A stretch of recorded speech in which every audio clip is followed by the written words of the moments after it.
ഷാനിമോൾ ഉസ്മാൻ കേരള നിയമസഭയുടെ എത്രാമത്തെ വനിതാ ഡെപ്യൂട്ടി സ്പീക്കറാണ്? ഇവർക്ക് മുമ്പ് മറ്റാരെങ്കിലും വനിതകൾ ഡെപ്യൂട്ടി സ്പീക്കർമാരായിട്ടുണ്ടോ? നമുക്ക് നോക്കാം.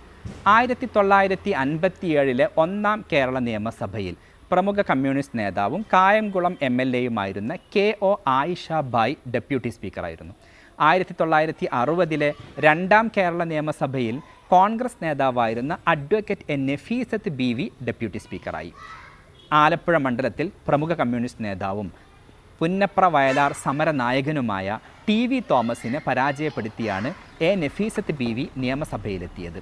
8ാം കേരള നിയമസഭയിലും ഇന്നും ജീവിച്ചിരിക്കുന്ന പ്രമുഖ കമ്മ്യൂണിസ്റ്റ് നേതാവായ ഭാർഗവി തങ്കപ്പൻ ഡെപ്യൂട്ടി സ്പീക്കറായിട്ടുണ്ട്. അരൂർ മണ്ഡലത്തിൽ നിന്നും വിജയിച്ച ഷാനിമോൾ ഉസ്മാൻ കേരള നിയമസഭയുടെ 4ാമത്തെ വനിതാ ഡെപ്യൂട്ടി സ്പീക്കറാണ്.